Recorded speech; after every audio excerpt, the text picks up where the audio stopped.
Hola a todos, soy Paola Lucumí Uceda, estudiante del doctorado en Ciencias de la Educación de la Universidad Cuauhtémoc, plantel Aguascalientes de México. En esta oportunidad hablaremos de los 7 saberes necesarios para la educación del futuro de Edgar Morin. El texto lo realiza el autor por la invitación de la UNESCO, invitación que nace de la preocupación por la incertidumbre sobre el futuro que les espera a nuestros niños y jóvenes, dentro del proyecto de Educar para un futuro viable, con el fin de lograr una contribución a los cambios de pensamiento indispensables para preparar el futuro de la educación. Futuro que requiere de una transformación donde la democracia, la equidad, la paz, la justicia social y la sostenibilidad de nuestro ambiente sean prioridad en esta sociedad globalizada. Dando una mirada desde la epistemología que atiende tanto a lo científico como a lo cotidiano, se hace necesario pensar en cambios trascendentales en nuestro estilo de vida, en nuestras formas de pensar, en nuestras formas de actuar y en cómo nos comportamos. Es aquí donde la educación juega un papel protagónico para fortalecer el cambio. Aquí cabe citar la famosa frase de Nelson Mandela, quien dice que la educación es el arma más poderosa para cambiar el mundo. El cambio es un reto desafiante porque implica cambiar de paradigma, modificar nuestros modos de pensar para enfrentar la complejidad de las situaciones, la rapidez cambiante de la realidad, lo que aparece de repente, lo que se desconoce. Eso requiere de que agentes educativos, como nosotros, maestros, educadores, pensemos y adoptemos diferentes formas de enseñar, que nos asumamos como orientadores del proceso y sobre todo como escuchas de nuestros estudiantes y sus contextos reales, para que a través de nuestra práctica podamos contribuir con la construcción de alternativas de solución. Edgar Morin, en 1999, nos presenta 7 principios claves que considera fundamentales para construir la educación del futuro. Lo hace con el objetivo de abrir un debate entre los responsables de la educación para generar una discusión consciente ante esta problemática. El texto presenta problemas, muchos de ellos ignorados, otros tantos olvidados, pero necesarios para el proceso de educabilidad y enseñabilidad.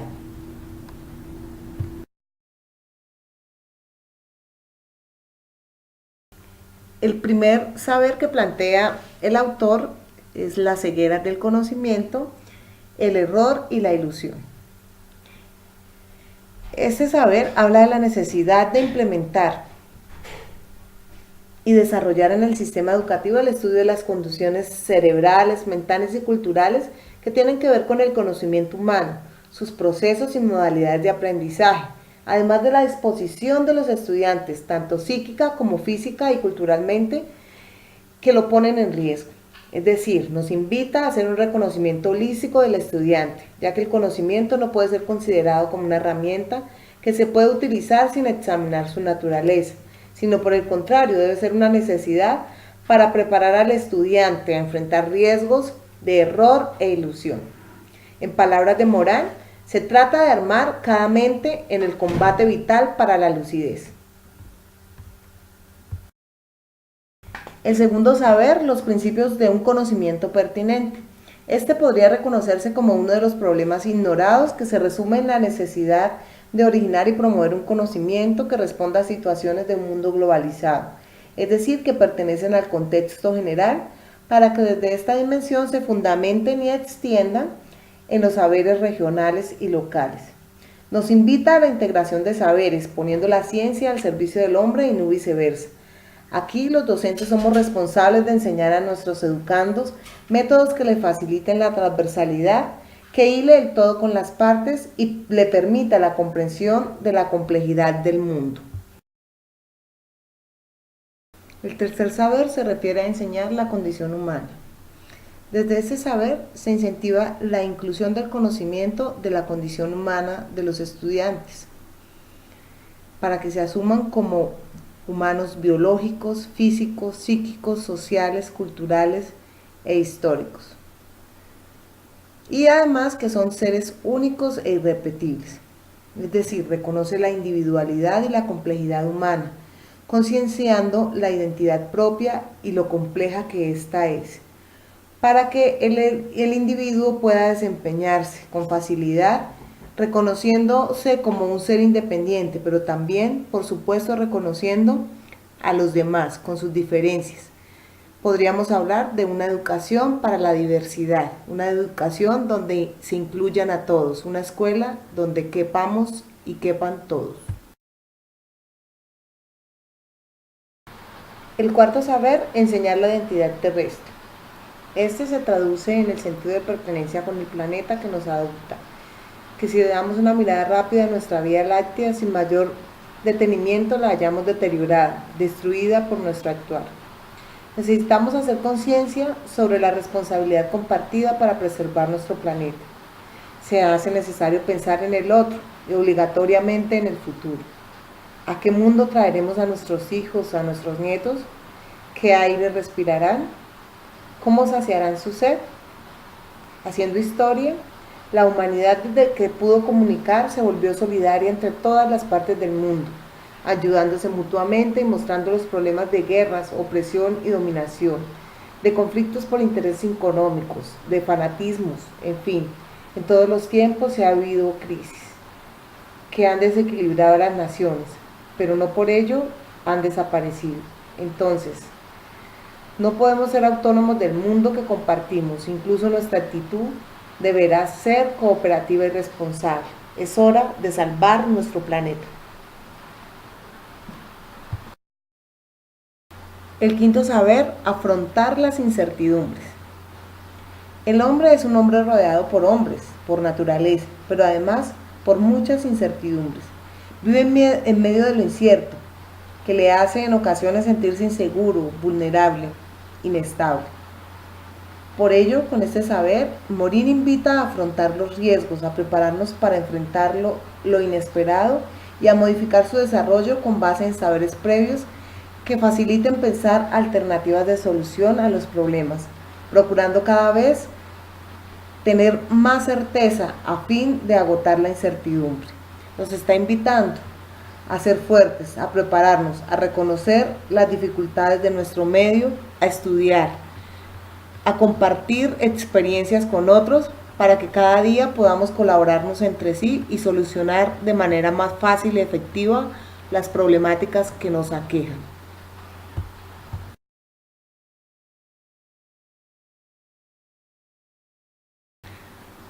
El sexto saber, enseñar la comprensión. Vale la pena, en este saber, plantearnos interrogantes tales como ¿dónde queda la comprensión en nuestros tiempos? ¿Somos tolerantes entre seres humanos? ¿Dónde está la comprensión mutua? ¿Nos aceptamos como somos? ¿Aceptamos las diferencias? El autor estima que para el desarrollo de la comprensión es necesaria una reforma de mentalidades, como lo habíamos dicho anteriormente, un cambio de paradigmas, que debe ser obra de la educación del futuro, es decir, debiera ser ya del presente. Además, es urgente que en todos los niveles educativos y en todas las edades y ciclos escolares podamos empezar a reflexionar, a dialogar, a discutir para salir del estado de barbarie e incomprensión que es vital para la mutua comprensión entre los humanos, tanto cercanos como lejanos, más tolerancia. Necesitamos y consideramos la necesidad de estudiar la incomprensión desde sus raíces, sus modalidades y efectos, porque los resultados se dirigirán a las causas y no a los síntomas. Al mismo tiempo, construirán las bases para asegurar una educación orientada hacia la paz, sobre todo para los colombianos que estamos en el proceso de educar para la paz. El séptimo saber es la ética del género humano. Aquí tendremos que remitirnos al concepto antiguo de ética, que se refería al estudio de la moral y que se entendía como que los individuos convivían en una sociedad. En la actualidad, la ética se analiza desde el punto de vista del individuo, que tiene la relación en un espacio, en el cual se requiere de un control mutuo de la sociedad por el individuo y por supuesto del individuo por la sociedad. A esto le llamamos democracia. El autor considera que la enseñanza en este punto debe conducir a una antropoética, mirando la trilogía de la condición humana, y que consiste en ser a la vez individuo, sociedad y especie, y esto implicando la inclusión de la ciudadanía terrestre. La ética debe formarse en las mentes a partir de la conciencia que el ser humano es a la vez un individuo, que forma parte de una sociedad y que es una especie más del mundo terrestre. Es una triple realidad, de la cual no se puede escapar en la actualidad que es tan compleja. Y lo es porque aparte del desarrollo humano se debe incluir el desarrollo de las autonomías individuales, de las participaciones comunitarias y de la conciencia de pertenecer a la especie humana.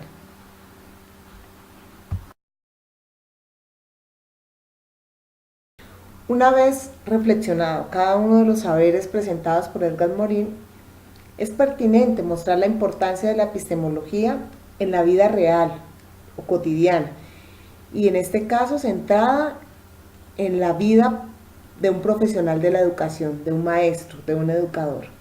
Por lo anterior, es importante comenzar entendiendo el concepto de epistemología, que es también conocida como filosofía de la ciencia. Algunos autores facilitan su comprensión de esta rama de la filosofía así. Por ejemplo, para Platón, la epistemología es la oportunidad de concebir el conocimiento a partir de la meditación. Dice que el conocimiento ya se encuentra en el universo y el sujeto lo puede contemplar mediante la razón. Platón habla de un mundo mortal y un mundo inmortal. Por su parte, Piaget ve la epistemología como el estudio del pasaje de los estados de menor conocimiento a los estados de un conocimiento más avanzado. Pensar en la epistemología desde la cotidianidad es un racionamiento lógico que aproxima la acción pedagógica con el propósito de acercar al saber filosófico encargado del proceso educacional, del estudio de los requerimientos en educación y de lo que se dice de ello. Fundamenta la esencia de la educación mediante un diálogo de saberes, pensando esto desde la facultad que tiene el ser humano de razonar.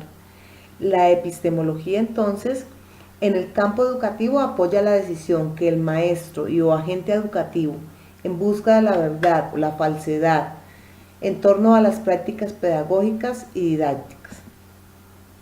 La investigación científica es un proceso de ejercicio del pensamiento humano que implica la descripción de aquella porción de la realidad que es el objeto de estudio.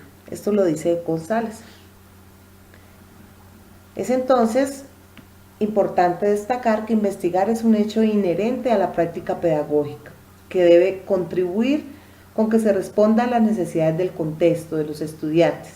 Es básicamente un estudio de la realidad que desde la epistemología propone las acciones de intervención que con un seguimiento pertinente dará nociones de qué hacer y cómo hacerlo en el momento indicado.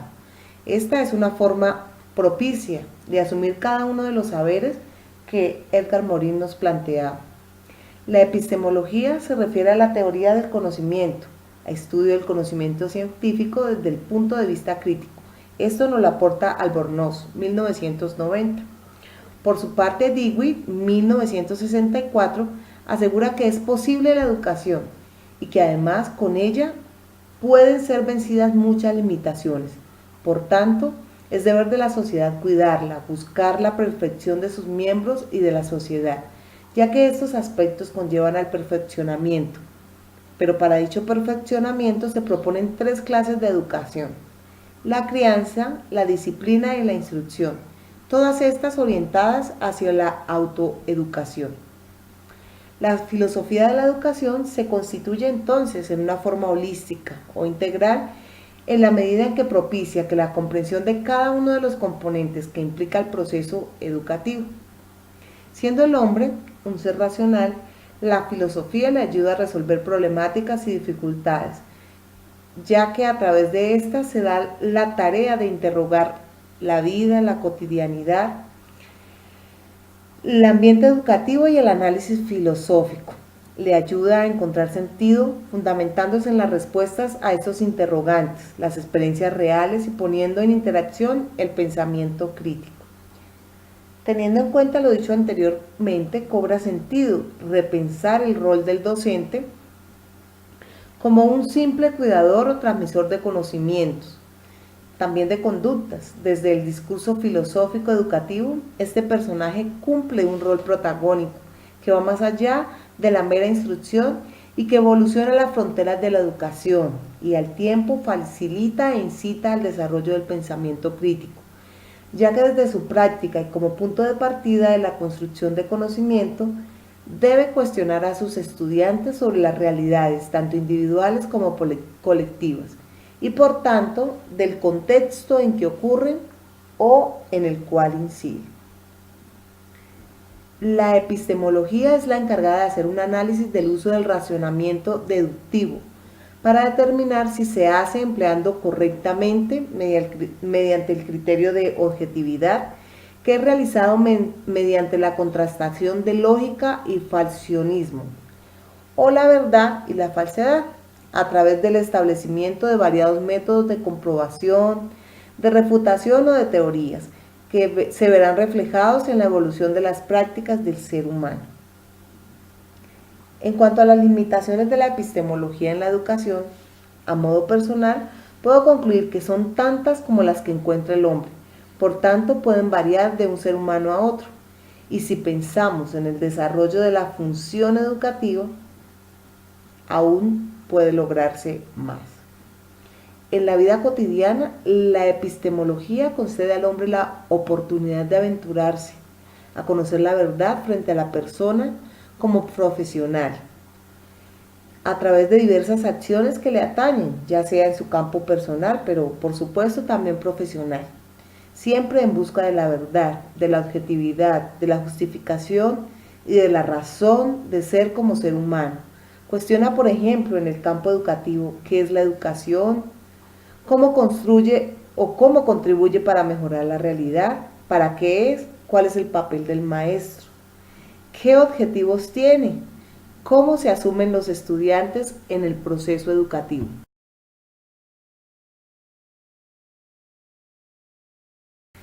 Pensar la profesión de un maestro desde la epistemología debe constituirse en la posibilidad de entender en primera instancia los hechos históricos que en torno a la escuela y a la formación se han dado a lo largo del tiempo.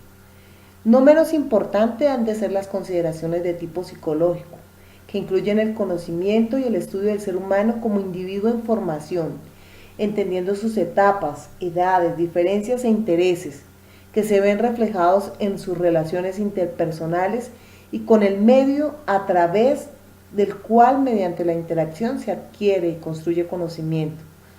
A partir de la experiencia se justifican o invalidan procedimientos, teorías, didácticas, metodologías, etc., vinculando conceptos claves tales como verdad, objetividad, realidad o justificación.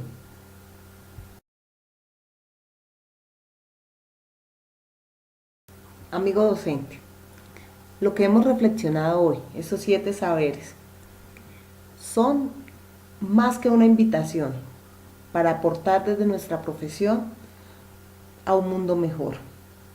Si bien pertenecemos a países tercermundistas, en manos nuestras está el desarrollo. Hagamos de la educación el arma que nos ayuda a mejorar y hacer de esta sociedad una mejor sociedad, libre, democrática, participativa, donde nuestros estudiantes tengan la posibilidad de pensar, de interactuar con su contexto, de plantear diferentes situaciones y soluciones a las necesidades que presentan, donde nuestro estudiante piense críticamente, proponga, dé ideas, no se quede callado, donde nuestro estudiante tenga derecho a ser diferente. Muchas gracias a todos por asistir a este evento. Espero que cada una de estas reflexiones sirva para alimentar su práctica, para que desde nuestra profesión aportemos a la formación de seres libres, grandes, capaces. Muchas gracias.